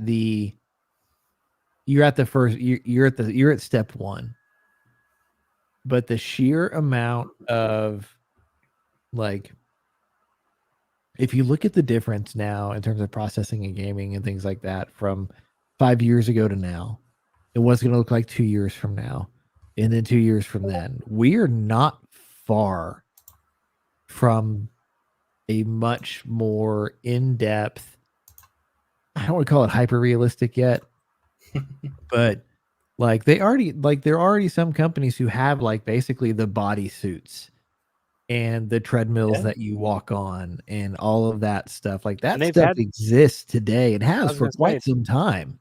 They've had those treadmills for a while because I've seen people playing on them. The unidirectional treadmill. And so it is, that part has existed, but now you get old Zuck behind it, which, you know, here's the thing, and we were talking about this in chat too. Somebody's going to land on top. It's going to be Facebook. It's going to be Amazon. It's going to be Microsoft. Maybe Sony comes, but I doubt it. Nintendo, everybody will be a cartoon dog. Like, Still counts. it still counts. Like, you look at that world, and like, I always go back to Minority Report, which is like you're seeing ads specifically targeted to you as you are walking through a place. Now, with things like Apple AirTags and NFC chips and stuff like that in your phones, that's already happening. For sure. And here's the thing: I'm not necessarily opposed to that part of it, because innovation costs money. Like, so if you got to show me a Coca-Cola ad, even though I haven't drank a Coca-Cola in 20 years, that's cool. But like, the thing is that the sheer amount of information and what you're going to be with people in those worlds, like, we already see here's my biggest concern. We already see what happens with like chat rooms and internet comments. What happens when you give that voice a body, even a fake one? Like, I think we cross this line into, because even now today, we see it all the time, sadly enough, which is the sheer toxicity on the internet affects different people different ways. There are people who can just ignore it. There are people, especially younger kids and things like that, who it really has an impact on them. I am not an expert in this by any means, but it's fairly obvious, in that piece of it.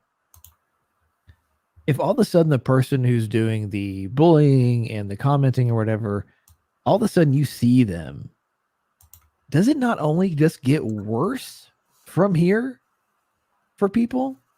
Like, I just, there's a real dark, ugly side to it that I'm not, like, I'm all for the gaming part of it and things like that, but I fear the dark corners of the metaverse more than I fear the dark corners of the internet, just purely based on the sheer mental anguish it could cause people, because all of a sudden it's not a faceless comment on a thing. Now someone's standing and talking to you. But I think people need to either go see Ready Player One or read the book, or both, and really think about the context and the commentary of the book. Because yes, they're involved in a worldwide video game that is all inclusive and immersive and 100% everything that they do. Like, it's a thing. But it was designed as a getaway, not as something that everybody does. And within the first 20 minutes of the movie theater, or the movie, or even the first couple chapters of the book, you hear about all these people that are interned to work off debt while also still being in the universe of the Oasis, or the metaverse in this case. and so, like, I really worry that people have lost their ability to disconnect from all the negativity, have lost their ability to disconnect from things that up until this point we didn't need to survive.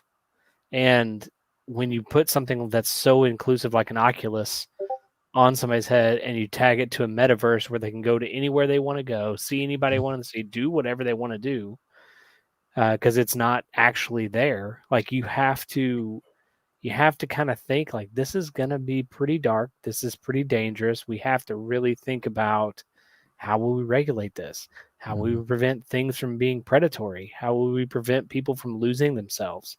Because, I mean, it's like I said in the chat, like, I love my life, everything in it, the good, the bad, all of it. I mean, sure, the bad stinks, but at the same rate, like, it's part of life.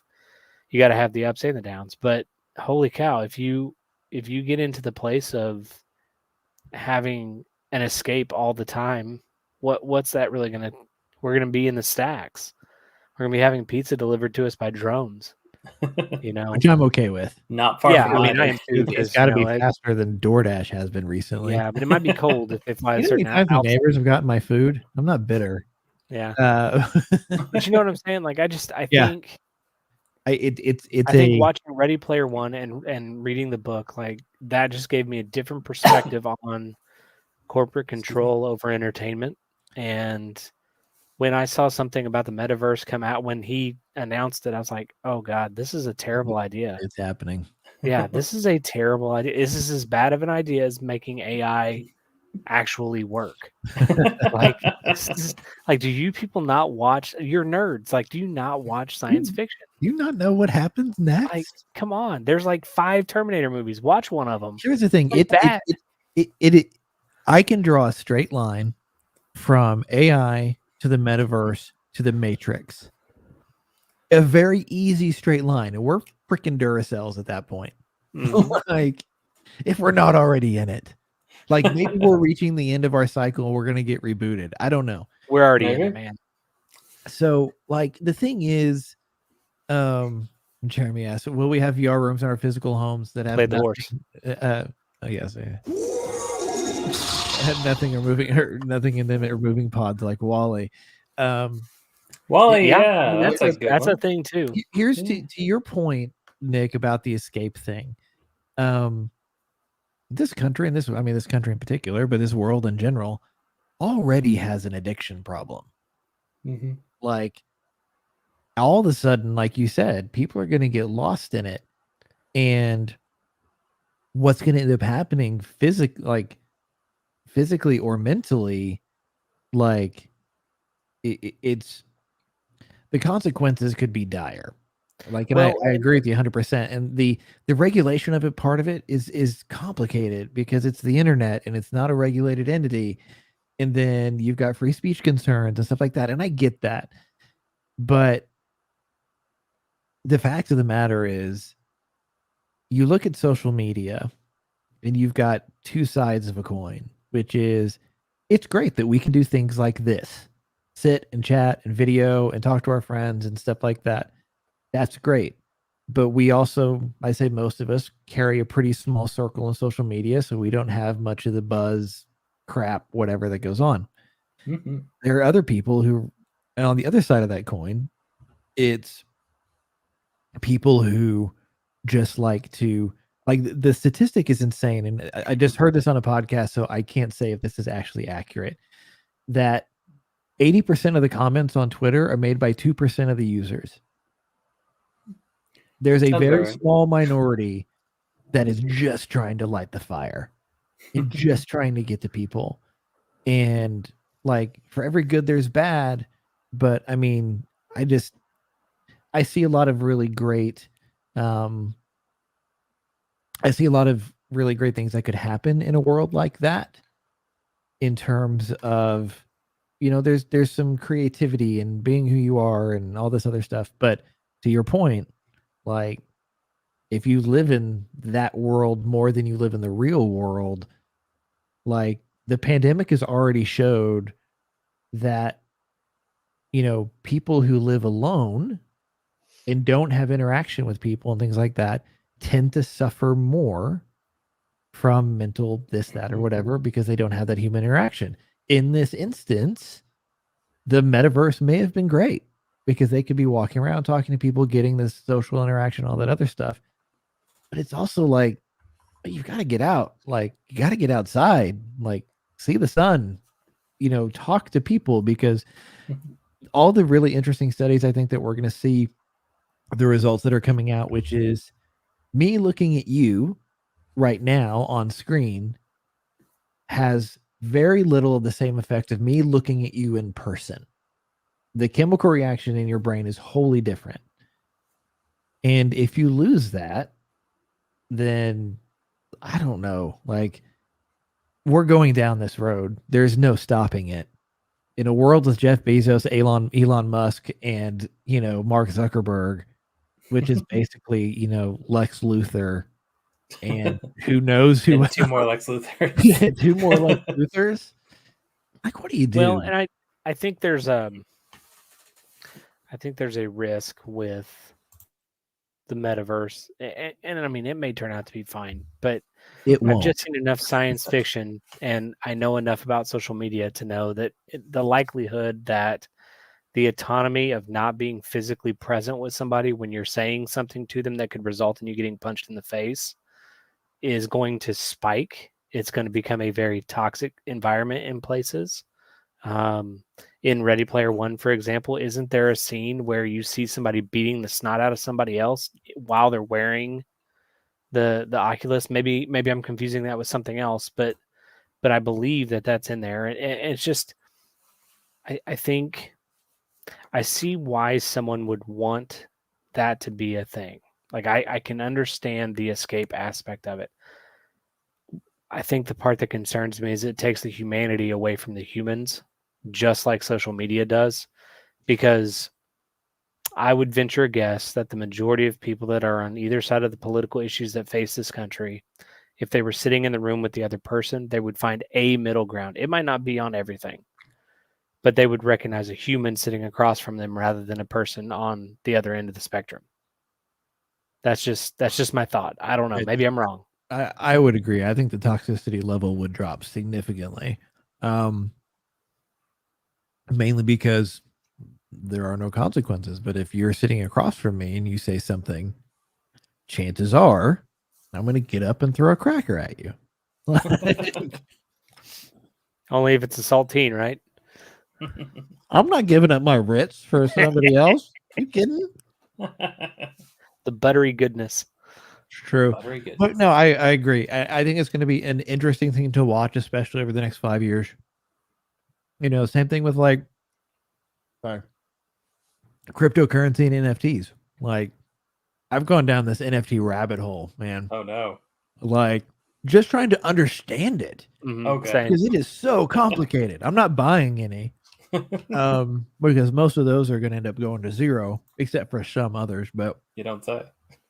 But the sheer amount of what an NFT can do and how it works and what it can be done with anything. And NFT technologies is it. Like, it's going to be huge. And, you know, crypto and stuff like that, most crypto is going to go to nothing. I say most. I don't know. Maybe. I mean, as long as there's a meme, there's a value. But but you look at Ethereum, Bitcoin, you know, Raven coins coming up really big right now, stuff like that. You're what's interesting is, so you look at the metaverse, and I see metaverse as almost this decentralized world. Doesn't matter where you are because you can go anywhere. Same thing with decentralized currency like Bitcoin and stuff like that. The world is moving to a much more like, this should scare everybody, to almost like a one world order type thing where nobody's in charge. And that should scare people, because for like whatever side of the political spectrum you're on, doesn't matter. I think we can all agree that there are people, like, the world needs guidance one way or the other. If you don't have it, you have chaos. Now, but because the world is shifting towards this decentralized stuff and things like that, that's why you're seeing huge jumps in crypto and NFTs. And, you know, the fact that there are people smart enough to make, you know, $50 million on NFTs overnight, like, is, you know, that's the world. Sam, But I don't know about you, but it sounds like he's painting a picture for himself to wear one of those cows behind him. That's exactly what I was going to ask. I mean, maybe I'm going to be the Batman of the metaverse, because at that point I don't have to be rich. I just have to be there. You just have to eat rich crackers and you're good to go. I'm really hoping they don't come out with a Robert Pattinson cowl, because I'm going to have to get one, unfortunately. It'll have glitter on it. It might. Inside though. And Not on the outside. The new Batman trailer, the Batman Awesome. cat, as they call it, is really good. Like, Yeah. I'm That's the one thing about that movie that I think has saved it so far, is the fact that they are really pushing out the trailers, and like they're high quality trailers. here's like holding out against hope drink. Like, this appears to be, at least by the trailers, an actual dark, really dark Really dark. Batman movie. Like It has to be, otherwise overcompensatingly he'd glitter. Otherwise, he's a sparkle. He'd sparkle if it wasn't dark. Like the whole movie is just Come on, black. we've been through this. I think this is how we see him actually in like when he's walking down hallways. It's not lighting; it's just him. Like, it's just sparkling. They had to write that into the script of Twilight. Like Yeah. he just glitters. Like, And like, here's the thing: you've had dark villains. You know, Heath Ledger, perfect Joker. But a really, actually, truly dark Batman. I mean, say for you want like Affleck was close, like because he had that jaded "I don't trust Superman," Martha stuff. But you know that name. I don't know that name. But you get this appears to be an out of control Batman, which is so good, so good. A year one something. Okay, well, my alarm just went beep beep beep, which means somebody opened a door, which means either somebody's letting the dogs out or I'm about to be murdered. So stuff happens. It's live. So let me go put on that cowl. I'm gonna see what's happening. One of them you can actually wear. That's the Affleck cowl. It's the one on the bottom. But yeah, I don't know. There's a lot of really cool stuff coming up in 2022, which seems odd to me. Okay, we'll close with this because we're already past time. It's way past next bedtime. I'm sorry. It's okay. Harper will absolutely forget that 7 o'clock is the time to come wake us up, and she'll be in there at 6:50. I told her today or this morning. I said, Harper, you know that 7 o'clock we talked about. You got to wait till it says 7 o'clock to come in. She's like, I'm sorry, Dad. You didn't say what time zone.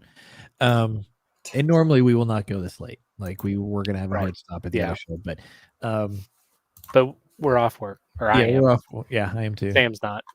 Poor Sam. Sorry, Sam. What time do you go in? Sam, what time do you go in? 7? 6?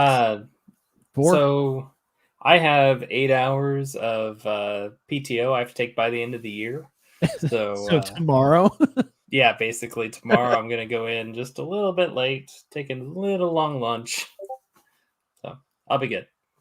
Nice. Thank you, though. I lost my train of thought. Where was I going? Oh, ending on this. Does it seem very weird to anybody else that 2021 is almost over? Yeah. Did it seem like this year was over in like 2 months? Mm-hmm. Like to me, it still feels like 2020 to me. Yes. No, I don't disagree with agree with Sam. I don't feel like we had a 2021. I think it's just been 2020 for 2 part years. 2. Yeah, I would agree with that. Like it just seems weird to me that 2021 is almost over, but it still very much does feel like 2020. And so when I've been saying like next year in 2021, like I've caught myself saying that like many times. Like, no, it's 2022. Like, what? But not ready. Some good stuff happening in 2022. Doctor Strange and the Multiverse of Madness. I am hyped about this. Yeah. Same. So when you do go see Spider-Man, you don't have to stay to the very end because that is now a trailer on the internet. Well, I figured that we needed to stay till the end anyway, and I have not watched anything regarding any of the Marvel movies coming out. So yeah, Doctor Strange Multiverse of Madness looks great. You got the Batman. You got a lot of different things. Those are the only two I care about, but there are. I know that the slate is full with many different things. You'll laugh at this one. So we were watching when we were at the Matrix, and we saw Mobius, and or is it Morbius? It's Morbius. When we saw Morbius, and then when they showed the Batman trailer, I leaned over because I knew she wouldn't know who it was at first, and I said it's Batman, and she was like, oh, okay. And so she watched it, and then she goes, is Cav excited about that one? I was like, oh yeah.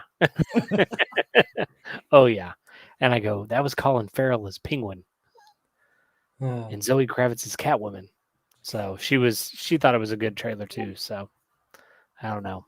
The thing that disappointed me the most though was that we didn't get Spider-Verse trailer at the Matrix, but I got Spider-Verse trailer at Sing 2 the next day. Yeah. Yeah. I was like, what in the world? Of course, Harper's amped up about that, so we'll definitely go see that one in the theaters. That'll be a plus. I do have a controversial opinion about the new Spider-Man movie. In terms of Spider-Verse, Homecoming or Spider-Verse? Both. Or not I'm sorry, No Way Home or Spider-Verse. Both. In terms of Spider-Verses, where you get multiverse Spider-Man. Gotcha. Spider-Verse was better than No Way Home. It's my opinion.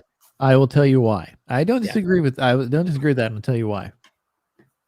No Way Home didn't have Nicolas Cage or Spider-Pig. I feel like it's an opportunity. It's true. Need Spider-Ham. Needs the Spider-Ham. Spider-Pig does whatever a Spider-Pig does. If you want to see the one of the craziest movie trailers you've ever seen, go watch the trailer for it's like The Unbearable Weight of Talent or something like that of something talent with Nicolas Cage.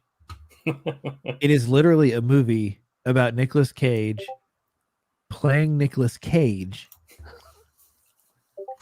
Talk about meta. Oh, dude, it's the meta of all metas. But I'm telling you, like, if this movie doesn't make $100 million, I'm going to be shocked. Yeah, it's like it's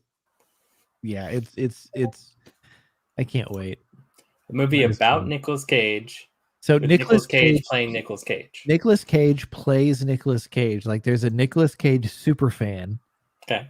Who pays Nicolas Cage a bunch of money to come to like a wedding or a party or a birthday party or something. And then as things happen, and Nicolas Cage has to basically be Nicolas Cage from all the movies. Like down the bunny. Yeah. But the bunny. So did either of you watch Community? Box. I did not watch Community. Abed is just obsessed with TVs, movies. He's an encyclopedia. And there's this one episode where he takes a class called it's something like who really was the boss? And it's by a guy who actually wrote a book about who was the boss and who's the boss. And at the end, there's this thing where he says, well, fine, if you know everything, you should teach the class. And Abed ends up teaching the class. And, he's got all these diagrams and stuff on the chalkboard. Anyways, point is, the big gimmick of the whole show was everything is an episode of TV. And there's a class that he eventually enrolls in called Nicolas Cage Good or Bad? And the question is Nicolas Cage good or bad? Taught by the same teacher. The teacher says, listen, I know you. I know you're obsessive. I just want to tell you right out of the gate, there is no right answer to this. And it just breaks Abed. And it is amazing. He walks into class and he just starts making weird noises. And then he jumps up on a desk and he starts yelling, I'm a cat. And yes, it's fantastic. So. Is the guy who plays him, is he also in Mythic Quest? Yes. Okay. Yes. He is. Oh, he's the marketing guy. I don't remember what his name is. Yeah. So Mythic Quest also, put that on your list if you haven't watched it. Mythic Quest is really good. It is. So they did get it. I don't know why it took so long, but they did announce a season 4 and 5. Oh, thank goodness. That it got renewed. So Brad. His name is Brad in Mythic Quest. Because why wouldn't it be? Why wouldn't it be? He's so awful. Yeah. Okay. Great actor though, because again, fantastic. Last thing before we go. What's that? Have you guys watched Don't Look Up? I have not. Okay. I heard about it though. It was between that and going to see Kingsman today. So I went to probably better to go see Kingsman. But that being said, I just want to point out the fact that it says based on truly possible events. I mean, As I watched the movie, I thought, oh my gosh, all of this could happen. And we would be in the exact same place because we're too dumb to see our way out of it. And it is absolutely on the nose with everything that has gone on in recent years. And the response system and method and thinking through of things that we anticipate the government has done for many years and has shown to do with pandemic related things, even though this is not about a pandemic. And so it is really on the nose about a lot of things. Of course, it's very slanted one way, but at the same rate, like, it is hilarious. It does not end how you think it's going to end. And then you think it's going to end the way, and you're like, no, it's not. It's going to end this way. And so it's got the guy that played, oh Jack my from gosh, Titanic. from the Oasis, the creator. What is his name? From Ready Player One. Oh, the creator guy? Yeah. I don't Anyway, it's got that guy as kind of like a Zuckerberg type guy. wow. And I'm so- looking up the cast now. Oh yeah, And cast that is is- insane. Quite It's the a- it's- cast. Yeah, and because of that, that's why I'm saying you need to go watch it. Just go into it knowing that it's going to probably hit you on some different levels of political things, but go watch it and just have humor in the fact that a movie characterized our America accurately in dealing with a problem. Because holy cow, on both sides. I mean, truly on both sides, they did a really good job of like the, oh my God, we're gonna die, it's a pandemic kind of a thing, to no, there ain't nothing to worry about. Like, I mean, it's literally a commentary on all of it, but it hits it equally. And it's pretty fun. It's just like when you watch a comedian and they bash on everybody equally. Like, it's still funny. So when you watch this, you're like, oh my gosh, that's hilarious, because that's exactly how this feels or that feels. Like, it's good. I've I always thought it was said, pretty good. like, my ideal job is a theoretical theorist. Thinking about thinking. I'm just thinking about things that could possibly happen. Yeah. Okay. Like the bad thing is, like, my mental headspace is that I will end up spiraling into things that aren't likely to happen. But if there's a 1% chance, there's a 1% chance. Like, just like Ben Affleck said, there's a 1% chance he turns against us. Well, if it makes it feel any better, Ron Perlman's there. So Mhm. Okay. And he is 100% Ron Perlman. And I mean, like, Sons of Anarchy Ron Perlman. Like, he is 100% that dude. and Chris Nice. Evans, Captain America, will Yeah. stop whatever it is that's falling from the sky. Well, he's Shield. not Captain America. With but his yeah, shield, throw his shield. Yes. Yeah. It's really hard. I'm telling That you though, works. it's worth a watch if you just go into it knowing, don't take it seriously. Yeah. Find the humor in all of the things we've lived through over the last 3 years. Like, just find the humor in it, and it's quite funny. Has it only been 3 years? Oh, feels like so much longer. That's been, yeah. Well, gang, we could go on, but it's past my bedtime. At some point, I'm going to fall asleep, so It's true. We should keep going until he falls asleep on stream. I'll just Okay, turn off the so- camera. I'll just do Next this. thing I want to talk about. Aw. Disappointment. Nice. Okay, so we are going to get back to a more regular schedule. It will be a weeknight evening schedule, because weekends are just complicated and hard. But working on basically doing a replay on the weekends. See if I can sort that out. And then we'll go from there. We'll get everything sorted out and stuff. We're gonna get past the holidays and such, and then we'll go there. But you will see our Almost smiling there. faces more often now, because things are a little bit, knock on wood, calmer. Sam, this is all your fault. You should have never given me that much power. But you also, Hot damn! you also have that. You're breathtaking. We can't have a GTN without a Keanu. You're breathtaking. No, definitely not. Definitely not. So, all right, gang. Well, this has been episode 186, the 2020/21 year-end extravaganza. Yes, indeed. Hope everybody is safe tomorrow. Don't do anything stupid. Just gonna put that out there. Like, stay Be home. safe. Be safe.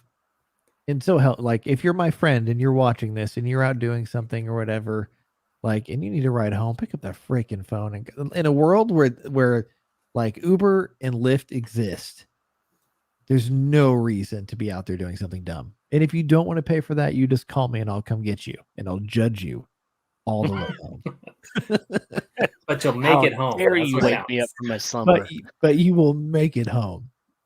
So In a world where destiny exists and there is a star horse, why would you go out? right? In a world with limitless loot, why would you go out? Like, I don't. There's just no reason for it. No. You can hang out when you can hang out with Star Horse. That's right. So Life okay. lessons from GTN. That's life lessons from Zur. We don't really know if he's human or not. He's not human, but He's not. Yeah. he's one of the 9, or Mm. he works for the 9. He has the tentacles for his face. I mean, They're still making that up. We'll figure it out eventually.